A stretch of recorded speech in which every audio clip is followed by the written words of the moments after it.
vlogger dumura sa holy water or nag-wish lang? Kahit mga grabe yung content ko, hindi ko gagawin yun. Ano nangyayari? Ito, di ba pang balita na yung atiragan simulan? O makailan may nag-viral na isang vlogger na nagmistulan o allegedly dumura sa isang holy water font. So ate panoorin. Sa St. John the Baptist Parish. Yun. So, nag-viral ito. In-upload ito sa kanyang mismong Facebook page at dahil din dito, panandalian sinara rin nung mismong Misamis Occidental Church na yon yung premises. So, sinabi ng Archdiocese of Ozamis na in-order nila ang temporary closure of the Parish Church of St. John the Baptist dahil baka daw na-desecrate yung kanilang holy water. So, sinabi din mismo ng 28-year-old female vlogger na ito na hindi naman ito talaga nangyari. Kasi hayop naman kasing quality ng camera yan, di ba? At wheel phone, tool phone quality. Baka lapitan ka na ng mga phone sponsorships. Na ito dapat ang ginamit mo para hindi ka nag-viral. So, lapitan siya ng iba't ibang mga news outlets sa kanyang opinion at kung ano ang masasabi na tungkol sa nangyaring issue. So, ito yung sa News 5. Tanungin na kita ha, ikwento mo anong nangyari doon sa video na nag-viral. Before pala lahat ito, hindi ito yung pinaka-issue na pag-uusapan natin kasi inaral ko rin at tinignan ko rin yung content niya. Meron ako doon nalaman. Kaya before yon, daanan muna natin yung kung ano yung nagpa-viral sa kanya in the first place. Ang una kasi noon, pumunta kami sa simbahan. Tapos nung nag-video kami, nag-video namin doon, yun yung pinaka-last video namin ginawa, yung sa holy water. Yung meaning ko sa post holy water is yung meaning noon is yung pinulot ko na sobre, yun yung meaning yun, ano yun, yung sa post quiz, ano ba yun? Yun yung meaning, hindi ko niluwaan yung holy water. Kasi makita naman yun sa book, sa video ko kung niluwaan ko ba o hindi. Hindi ko talaga niluwaan. Madaming tao dun, tsaka may CCTV ang simbahan. Bakit ko niluwaan yun? Kahit mga ano yung content ko, kahit mga grabe yung content ko, hindi ko gagawin yun. Tandaan niyo sinabi ay grabe yung content ko ha. Kasi babalikan natin mamaya yan. Self-aware siya eh. Tumingin po ako sa holy water at saka may mga tao po dun. At saka kung nilawaan ko yung mapapagalitan kami. Pag ang sinabing Siyempre. dinuwaan, dinuraan, 'di ba? Oo, hindi ko talaga nilawaan yun. Sinong nag-video sa'yo nun? Ang nag-video daw sa kanya yung friend niya. Tapos in-upload niya daw sa kanyang page. Ibig sabihin, dumaan na sa kanya to, nakita niya. At siguro, sa sobrang lala ng quality ng video, parang nanonood ng Japanese na mga movie. Sino nag-upload? Ako yun sa page namin. Ako yun upload. Okay. Tapos, anong reaction mo ngayon na nag-viral ka na? Iba kayo new wish siya mag-viral pero hindi sa paraan na gusto niya. Kasi nga, nakitang nagdura ka, di umano.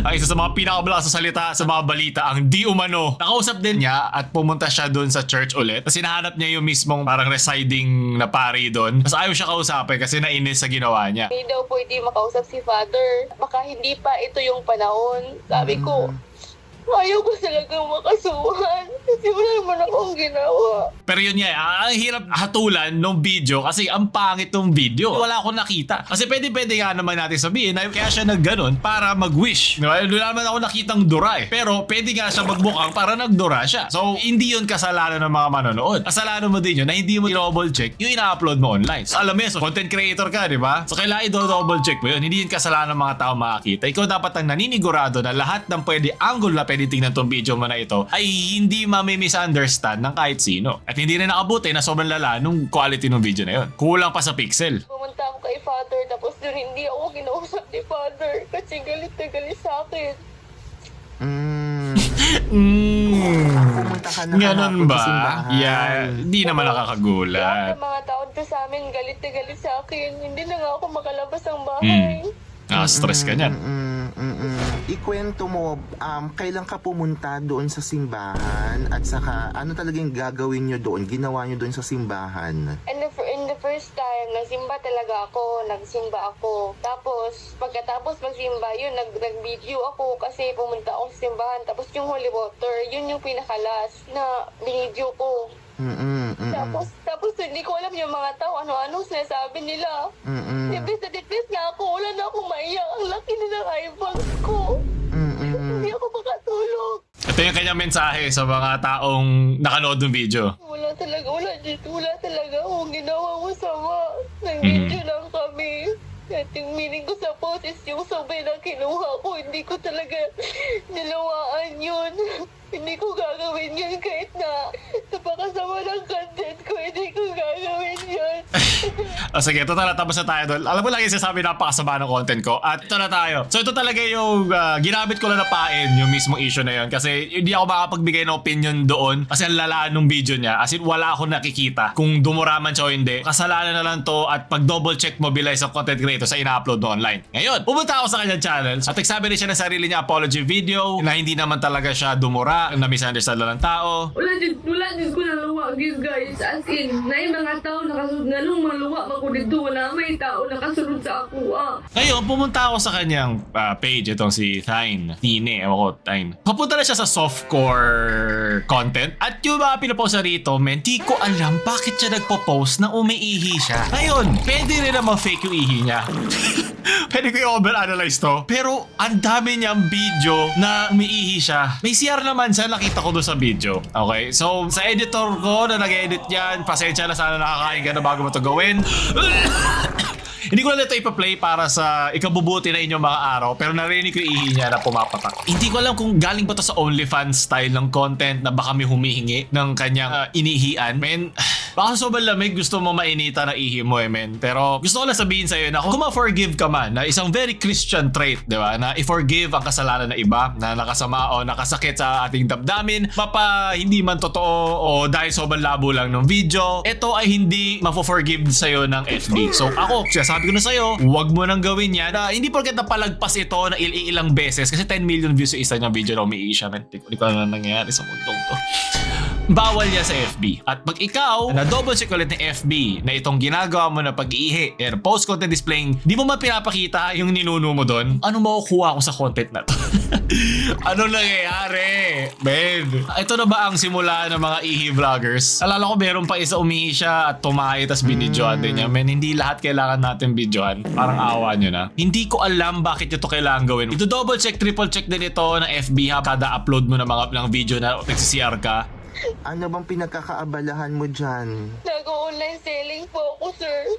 Yung maliit na mga damit, ganun lang. Kasi wala na kasi ako mamang papa eh. Wala bata ako, wala na. Hindi wala. Siguro anong mensahe mo sa mga... Ito may kinat ng gano'n. Pero kung ako sa'yo, tigilan mo na. Kasi ikaw na nagsabi, wala ka ng mama at papa, ikaw na naghahanap ng paraan para kumita. Pag yung FB mo ay na-delete, mas lalo ka mahihirapan. Pumunta ka na sa mas simple. Mag-live selling ka na lang. Yung softcore, hindi yan para sa lahat. May sarili kang problema pagdating sa mga ginagawa mong ganyan. Pwede ka madali din dyan. Kasi nandun ka sa fine line ng pagpo-post ng klase ng content na pwede kang ma-flag at pwede kang ma-remove. So, habang ginagawa mo yan, kaya sabihin natin hindi ka ma-delete ngayon, maaaring mamali ka sa isang upload, circle back tayo sa nangyari sa'yo kanina, nadali ka sa isang blurred na video. Benefit of the doubt, ibibigay ko na lang sa'yo na hindi ka talaga dumura. Pero, nag-viral na yung video at marami ng taong nainis sa'yo doon. Mahirap mabawi yun kasi minsan, yung init na ulo at sama ng loob na nakuha nila doon ay hindi na mapapalitan kahit magbigay ka pa na bago ebidensya na hindi ka talaga dumura doon. So, pwede kang may mga offending religious feelings pa tayo. Pwedeng magkaroon pa na isang buong kaso sa paghahanap niyan kung ano yung totoo sa hindi. Hassle lang to in general sa lahat. Isa na ay moving forward ay lumayo ka na sa mga ganitong klaseng content. Ang dami, gawa ka ng yoga content, di ba? Maraming gumagawa nun. Pero ito na pwedeng ma-delete yung video mo, pagsisisihan mo lang din yan. At ako yung nagsisisi na tinignan ko pa yung karamihan ng content mo.